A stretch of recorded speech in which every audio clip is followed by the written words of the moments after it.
Don TV நேயர்கள் அனைவருக்கும் இனிய காலை வணக்கம். மீண்டும் ஒரு கதைவழி அறமொழியின் ஊடாக உங்களை சந்திப்பதில் மகிழ்ச்சி அடைகின்றேன். இன்று கண்ணம்மாவின் ஏக்கம் என்ற தலைப்பிலே ஒரு கதையொன்றை உங்களுடன் பகிர்ந்து கொள்ளலாம் என நினைக்கின்றேன்.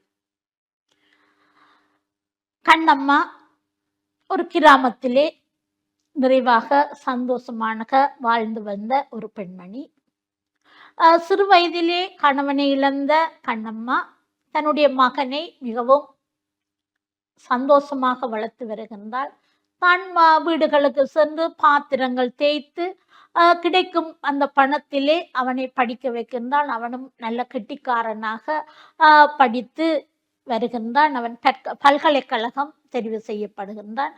அவை கண்ணம்மா தான் இன்னும் ஒரு நாள் வீடு கூட சென்று பாத்திரம் தேய்த்து தன்னுடைய பிள்ளையினுடைய படிப்பு செலவுக்கு செய்து வருகின்றார். அந்த வறுமையிலும் செம்மையாக அந்த மகனை மிகவும் வாழ வைக்கின்றார். அவருடைய மகன் அருண் படித்து பட்டம் பெற்றதும் அவர் தாயை கவனிப்பதும் இல்லை. அந்த ஊருக்கு வருவதையும் அவர் தவிர்த்து கொண்டார். என்னென்றால் தன்னுடைய தாய் பாத்திரங்கள் சேர்த்து அந்த குடும்பத்திலே செய்கின்ற வேலையை அவர் இழிவாக கருதி வருவதில்லை. ஆகவே இவர் ஒரு பட்டதாரி ஆனதும் இவருக்கு அருகிலுள்ள அந்த கிராமத்தில் இருக்கின்ற பணக்காரர்கள் எல்லாம் பெண் கேட்டு வருகின்ற மாப்பிள்ளை கேட்டு வருகின்றார்கள். ஆனால் இவர் அது எதற்குமே சம்மதிக்கவில்லை. அவை அது அந்த கண்ணம்மாக்கு சிலது வருத்தமாக இருந்தாலும் கூட அவர் அமைதியாக இருக்கின்றார். ஒரு நாள் அந்த மகனிடமிருந்து ஒரு கடிதம் வருகின்றது. தாய்க்கு ஒரு தொலைபேசி அழைப்பு வருகின்றது. அம்மா, நான் திருமணம் செய்து விட்டேன் என்று. ஆகவே இவளுக்கு மிகவும் கவலையாக இருந்தது. என்னன்னா, நான் பார்த்து பார்த்து வளர்த்த அந்த மகன் தன்னுடைய திருமணத்துக்கு கூட என்னை அழைக்கவில்லை என்று ஏக்கம் அவளுக்கு காணப்பட்டாலும், எங்கென்றாலும் தன்னுடைய மகன் சந்தோஷமாக வாழ்த்தும் என்ற அந்த தாய் மனம் அந்த மகனை வாழ்த்தியது. அவன் அந்த நகரத்திலே பெரிய ஒரு பணக்கார பெண்ணை கல்யாணம் செய்து மிகவும் நன்றாக சந்தோஷமாக வாழ்கின்றாள். அந்த பெண்ணும் மிகவும் நல்ல அந்த குடும்பத்தை அனுசரித்து போகக்கூடிய ஒரு பெண்ணாக நல்லவளாக இருக்கின்றாள். ஆனாலும் அவனுக்கு ஒரு ஆசை இருந்தது. இந்த கண்ணம்மாக்கு என்னென்று சொல்லி சொன்னால், தான் தன்னுடைய பிற்காலத்திலே தன்னுடைய மகனுடன் போய் இருக்க வேண்டும். மகனுடைய மருமகளுக்கும் பேரப்பிள்ளைக்கும் பிள்ளைகளுக்கும் தான் உதவியாக இருந்து தன்னுடைய கடைசி காலத்தை தன்னுடைய மகனுடன் கழிக்க வேண்டும் என்ற ஏக்கம் இருந்தது. ஒரு நாள் மகன் டெலிபோன் எடுத்த போது அதனை நாசூக்காக உன்னை நான் பார்க்க வரப்போகின்றேன், உன்னுடன் சில நாட்கள் நிற்கலாம் என நினைக்கின்றேன் என்று சொல்வதற்கு அவன் அதை விரும்பவில்லை. ஆனாலும் அங்கே அழுகுரல் கேட்கின்றது. என்ன சத்தம் கேட்கின்றது? சின்ன பிள்ளை, அது தனது மகன் என்று சொல்கின்றார். அவைகள் கேட்கின்றால், எனக்கு மிகவும் ஆசையாக இருக்கின்றது, மகனையும் மருமகளையும் அந்த பேரப்பிள்ளையையும் பேரனையும் பார்ப்பதற்கு என்று சொல்லி கேட்ட பொழுது சரி என்று சொல்லி போட்டு அந்த இடத்தை சொல்கின்றார். நீங்கள் கொழும்பிலே கொழும்பிலிருந்து அவர்கள் இருக்கிற இடம் அங்கு தூர போக வேண்டும். அந்த இடங்களை சொல்லி மட்டும் சொல்கின்றாரே ஒழிய எப்படி வாரது எப்படி போறதோன்று ஒன்றும் அவருக்கு தெரியாது. ஆகவே அவர் அந்த சொன்ன குறிப்பை வைத்து கொண்டு ஒவ்வொருடமும் கேட்கின்றார் எப்படி போறதுன்னு. சந்தோஷத்தில் மகனுக்கு மருமகளுக்கு பேரப்பிள்ளைக்கு தேவையானவற்றை எல்லாம் வேண்டிக் கொண்டு இவர் போகின்றார். போய் கொழும்பில் இறங்குகின்றார். அங்கே அவருக்கு ஒரு இடமும் தெரியாது, எங்கால போக வேண்டும் என்றும் தெரியாது. நீண்ட நேரமாக அவர் அங்கே நின்ற பொழுது என்ன அவர் அங்கே பார்க்கின்றார், தன்னுடைய மகன் தன்னை கூட்டிக் கொண்டு வருவார் என்று. அங்கே மகன் வரவில்லை. ஆகவே ஒரு தெரிந்த முகம் போல் ஒரு முகத்தை கண்டு போட்டு போய் கேட்கின்றார், ஐயா நீங்கள் தமிழ் தெரியுமா உங்களுக்கு? என்ன ஓம் என்னன்னு சொல்லி அப்ப அவர் சொல்கின்றார், நான் என் மகனிடம் வந்திருக்கிறேன் என்று சொல்லி அப்ப அட்ரஸ் டெலிஃபோன் நம்பர் இன்னும் இருக்குதான்னு சொல்லி கேட்க, இந்த டெலிஃபோன் நம்பர் ஒன்றுமில்லை, இவ்வாறு இந்த அட்ரஸை மட்டும் இப்படி சொல்லி தந்திருக்கிறார். ஆகவே நான் அவற்றை தான் ஞாபகத்தில் வைத்திருக்கிறேன் என்று சொல்லி அவரை கூட்டி அங்கே கடையிலே தேநீர் வேண்டி கொடுத்து ஒரு ஓட்டோக்காரை பிடித்து அங்கே அந்த மகனுடைய வீட்டுக்கு அனுப்பி வைக்கின்றான், அந்த விலாசத்துக்கு அனுப்பி வைக்கின்றார். ஆகவே அனுப்பி போட்டு அந்த காசை கூட வேண்டவில்லை, அந்த போன காசை கூட வேண்டாம் என்று சொல்லி போட்டு அனுப்பி அங்கே போது அந்த அவர்களுடைய வீடு பூட்டி கிடக்கின்றது. அங்கே யாரும் இல்லை.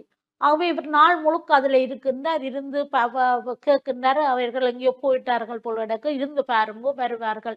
இவருடைய வறுமை கோலத்தை பார்த்தவர்கள் எல்லாம் இந்த பெரிய வசதியான வீட்டு வாசல்ல இந்த பெவ வந்து இருக்கிறாவே பிச்சைக்கு வந்தாவோ தெரியாதுன்ற ஒரு கோலத்தில் எல்லோரும் பார்த்து கொண்டு போகின்றார்கள். அவர் அதிலே இருந்து பட்டினியினால் அவர் நித்திரையாகி விட்டுகின்றார். ஆகவே இந்த சாமம் போல வந்து ஒரு ஆள் எழுப்பிய போது அங்கே மகன் வந்து நிற்கின்றார்.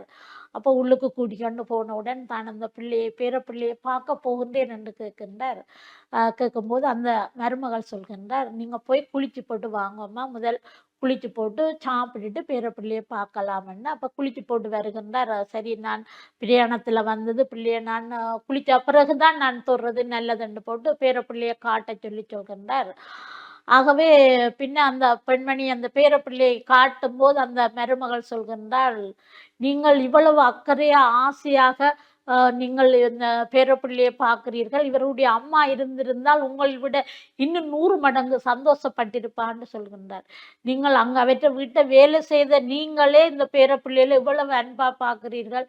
அந்த அவருடைய அம்மா இருந்திருந்தால் அந்த ஏக்கத்தை இதன் போது அப்போதுதான் அந்த கண்ணம்மா யோசிக்கின்றாள், இங்கு வருவது தனது வேலைக்காரி என்பதை, தனது வீட்டில் வேலை செய்த வேலைக்காரி என்பதை சொல்லி வைத்திருக்கின்றாள் என்பதை புரிந்து கொண்டு, ஆமா அம்மா, நான் 10 வீட்டில் வேலை செய்தது, அந்த 10 வீட்டில் இந்த தம்பி வீட்டிலையும் ஒரு வீடா நான் வேலை செய்திருக்கிறேன். அதனாலதான் நான் இந்த பிள்ளையை பார்க்கணும் ஆசையில் வந்தேன் என்று சொல்கின்றார். உண்மையிலே அந்த மருமகள் மிகவும் அன்பானவளாக இருக்கின்றார். இருந்து போட்டு அவர் சொன்னார், அப்ப நின்று நாளைக்கு போங்கன்னு. இல்லை இல்லை, நான் வேலை கிடக்கு, இந்த பிள்ளையை பார்க்கத்தான் வந்தேன்னா நான் போகின்றேன் என்று சொல்லி மருமகளையும் பேரப்பிள்ளையையும் பார்த்த திருப்தி ஒரு புறம். ஆனா அவர் அந்த தன்னுடைய மகனினுடைய நடத்தை அவருக்கு இன்னொரு துன்பத்தை அளித்தாலும் ஒன்றையும் காட்டிக்கொள்ளாமல் போகின்றார். ஆகவே இந்த தான் பஸ்ஸில் தான் இதில் ஒரு ஓட்டோ பிடிச்சு போகிறேன் என்று வழிக்கிடும் போது மருமகள் இல்லையம்மா, நீங்கள் இவ்வளவு தூரத்திலிருந்து பார்க்க வந்திருக்கிறீர்கள் என்ற பிள்ளையே, இவற்றோட வேலை செய்த நீங்கள், வீட்டு வேலைக்கு செய்த நீங்களே இவ்வளவு அக்கறையா வரும்போது நாங்கள் உங்களை கொண்டே பஸ் ஸ்டாண்டில் கட்டாயம் ஏற்றி விடுவோம் என்று மகனுடைய காரிலே அனுப்பி விடுகின்றார். அங்கே இருவரும் மௌனமாக பயணித்து கொண்டிருக்கின்றார்கள். இறங்கியதும் பஸ் ஸ்டாண்டில் கொண்டு இறக்கினதும் மகன் காசை எடுத்து கொடுக்கின்றார். ஒன்றும் வேண்டாம் என்று அவற்றை பார்த்து கொண்டு, ஒன்றும் வேண்டாம், நான் வீட்டை போகிறேன் என்று சொல்லி அந்த கண்ணீரோடு அந்த தாய் கூறுகின்றாள். எதுவுமே பறையாமல் முகத்தை மற்ற பக்கத்துக்கு பார்த்து கொண்டு, தாயினுடைய கண்ணீர் செலவுல தன்னை வேதனைப்படுத்தி விடுமோ என்ற பயத்திலேயோ என்னவோ தெரியல திரும்பி நடக்கின்றார். ஆகவே அந்த கடைக்கு பக்கத்திலே இருந்து எல்லாவற்றையும் பார்த்து கொண்டிருந்த அந்த ஒரு முதியவர் அவரை சொல்கின்றார், நான் எல்லாமும் பார்த்து கொண்டிருந்தேன், கவலைப்பட வேண்டாம், நீங்கள் இங்கே இருக்கிறத விட உங்களோட ஊருக்கே போய் சேருங்கள் என்று சொல்லி சொல்கின்றார். அந்த ஏக்கத்துடன் கண்ணம்மா அந்த ஏக்கத்துடன் தனது கிராமத்தை நோக்கி போய்கொண்டிருக்கின்றார். தன்னுடைய தான் இவ்வளவு கஷ்டப்பட்டு ஆளாக்கி வளர்த்து விட்ட அந்த மகன் தன்னை பார்க்க வேண்டாம், தன்னை தாய் என்று சொல்வதை அவமானப்பட்டது எண்ணி, நான் இப்படி ஒரு பிள்ளையை தான் வளர்த்து விட்டனே, தன்னுடைய வளர்ப்பு பிள்ளையா என்பதை நினைத்து ஏக்கத்துடன் அவள் தனது கிராமத்தை நோக்கி போய்கொண்டிருக்கின்றாள். அன்பானவர்களே, நாங்கள் எங்களை ஒவ்வொரு பார்த்து வளர்த்த எமது பெற்றோர்களை, அவர்களை நாங்கள் சொல்றோம் தாய் தான் தெய்வம் என்று சொல்கின்றோம். ஆனால் அந்த தாயை அவர்களுடைய தனி ஒரு கணவன் இல்லாமல் ஒரு பிள்ளையை வளர்ப்பது என்பது இவ்வளவு சரியான கஷ்டம். அந்த கஷ்டத்தின் மத்தியிலே தான் 10 வீடு பாத்திரம் தேய்த்து அந்த பிள்ளையை வளர்த்து விட, அந்த பெத்த பிள்ளை தன்னுடைய தாய் என்று கூற வெக்கப்படுமே என்றால் ஒரு தாய்க்கு ஏற்படுகின்ற அந்த மன சுமையை நீங்கள் யோசித்து பாருங்கள்.